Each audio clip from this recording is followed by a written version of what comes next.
Tras un arranque de liga esperanzador, en el vídeo de hoy vamos a analizar tácticamente al nuevo Barça de Hansi Flick y veremos las principales diferencias con el de Xavi Hernández.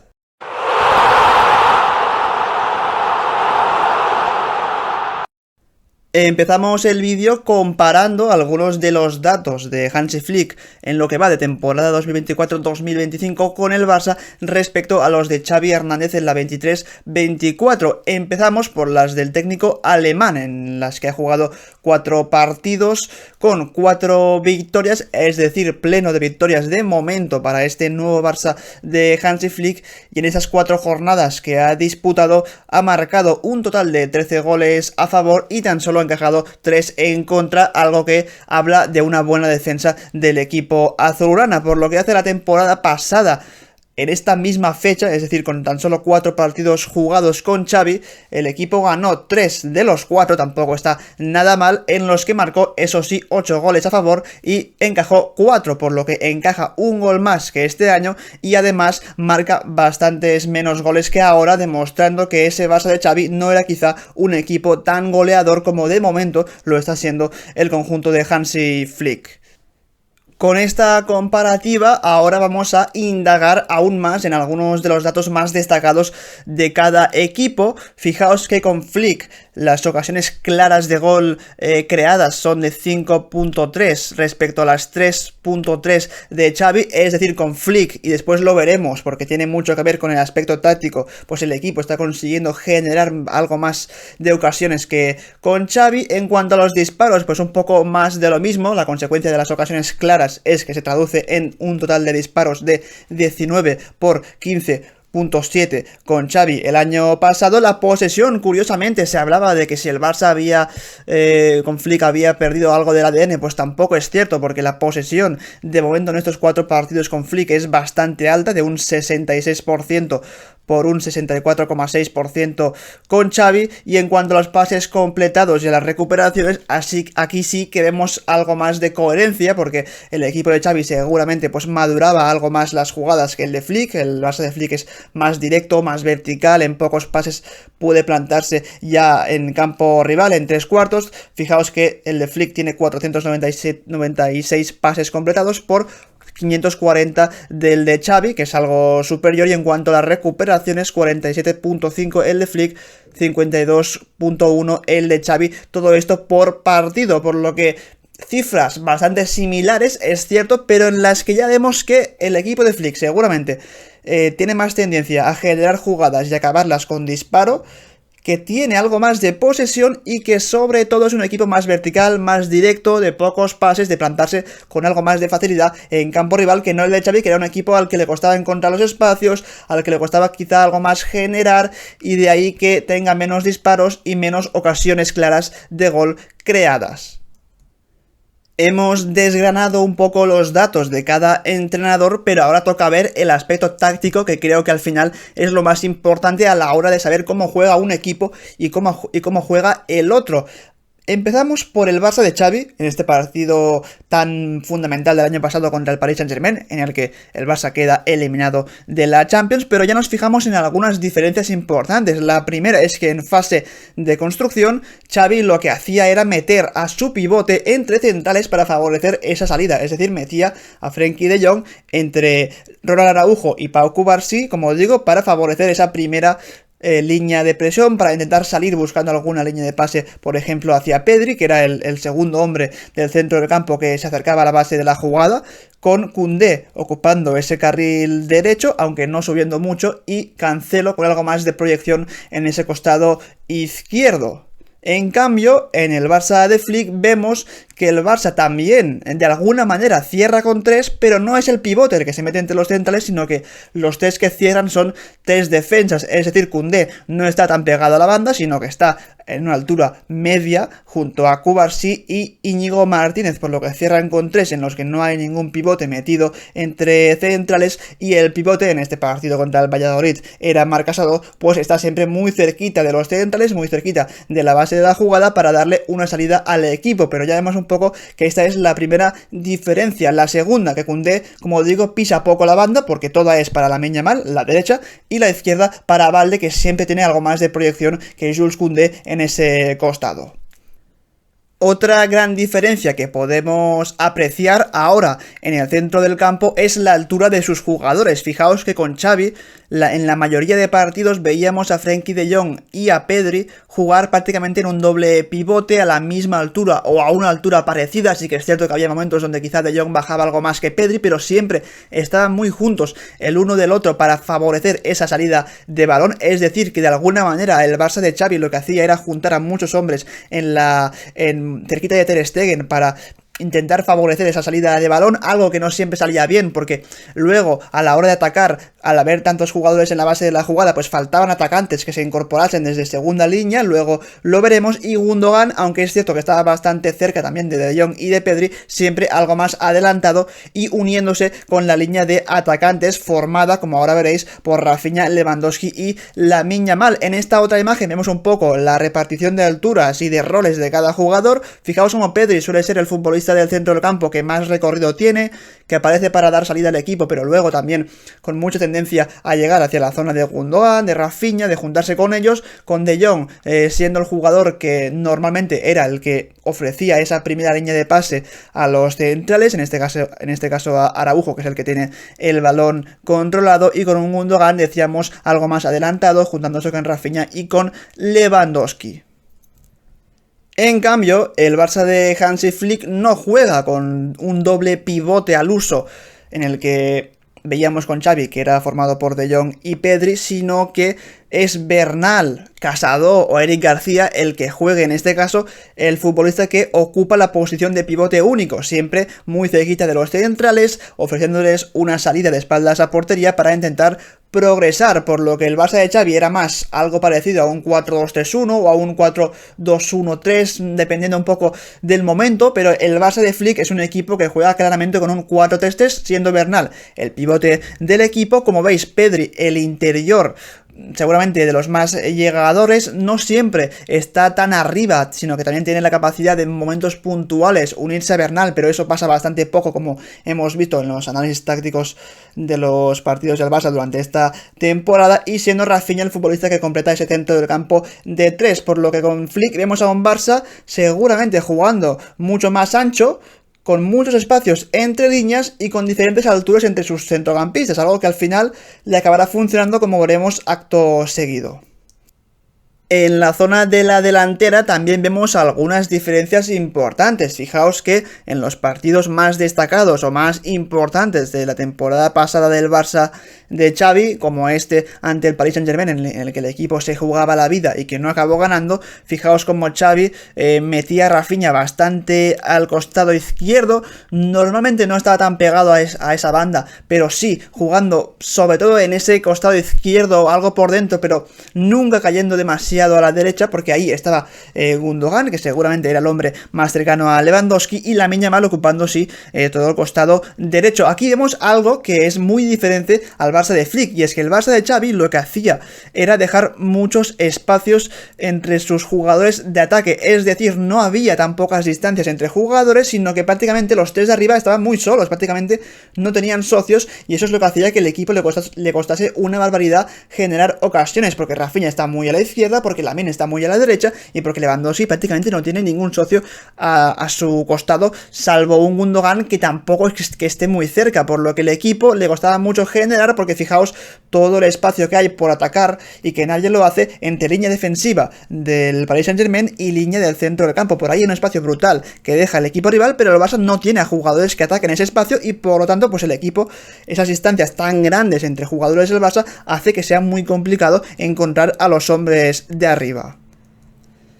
En cambio, el Barça de Flick no entiende distancias largas entre jugadores, y lo que hace es juntar a muchos hombres siempre alrededor de su delantero, en este caso Lewandowski. Fijaos como el polaco está muy cerquita de Rafinha, tiene muy cerca a Pedri, a Marc Casado, a Dani Olmo, incluso a Jules Koundé, que en este caso se está incorporando bastante. Al final, que haya tantos jugadores por dentro, lo que hace es que el equipo rival, la defensa, digamos que se comprima bastante hacia adentro, aparecen espacios por las bandas para Lamine por derecha, para Valde por izquierda, por lo que el Barça de Flick es un equipo que juega muy pocos metros, pero juntando a muchos jugadores por dentro y obligando al equipo rival a dudar en cuanto a si salto sobre este jugador, si salto sobre el otro, y en esas dudas es donde el Barça puede combinar en pocos toques y encontrar al hombre libre, como vemos en esta imagen. Fijaos como Lewandowski sigue siendo el hombre más adelantado, que no siempre es así en este Barça de Flick, porque hemos visto a Rafinha también ser un hombre de los que más se desmarca y por lo tanto pues Lewandowski baja algo más a recibir, con Pedri muy cerquita de él, con Olmo también muy cerca de Lewandowski, y eso lo que hace al final es que si Cubarsí en este caso encuentra un pase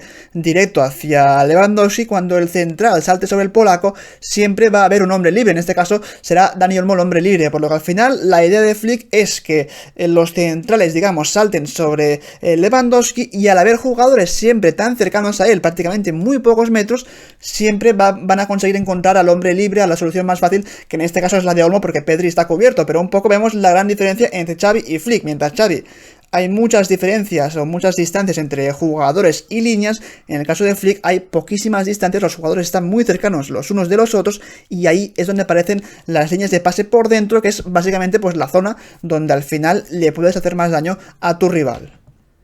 Quiero hablar ahora de dos jugadores clave en este Barça de Hansi Flick. El primero, como ya imagináis todos, es Rafinha, y ahora lo que vamos a hacer es comparar su mapa de calor de la temporada 2023-24 con Xavi y de lo que llevamos de temporada 2024-25 con Flick. Fijaos que a la izquierda es la temporada de Xavi. Vemos como Rafinha ya es un futbolista que baja bastante a recibir, que ayuda algo cuando se le necesita en la base de la jugada, pero que sobre todo cae en la banda derecha con Xavi. Es decir, es un futbolista que juega mucho por ese costado derecho hasta la irrupción de Lamine Yamal, donde pasa a jugar por la izquierda, pero apenas pisa, digamos, la línea de 3/4 o apenas juega por el carril central. Un poco, pero no mucho. En cambio con Flick sí que vemos la gran diferencia, y es que es un Rafinha mucho más participativo por dentro, jugando en una posición en la que él realmente se siente muy bien y donde es más dañino para el rival.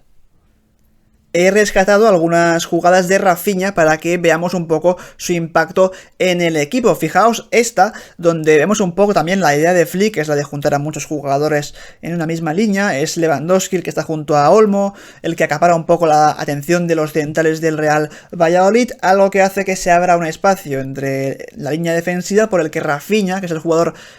más inteligente a la hora de buscar el espacio, fijaos cómo se desmarca, espera ese pase perfecto de Cubarsí y controla orientado para finalizar ante el portero y marcar un gol para el Barça. Esta es una de las claves de Rafinha, que es un futbolista que cuando ve que hay espacios, los ataca sin ningún tipo de remordimiento y además saca mucho provecho de ellos. Pero no solo es un futbolista que está destacando en base a desmarques al espacio, sino que también a la hora de venir a recibir o de juntarse a otros compañeros suyos, lo que está haciendo es generar espacio para otros. Fijaos en esta ocasión como Rafinha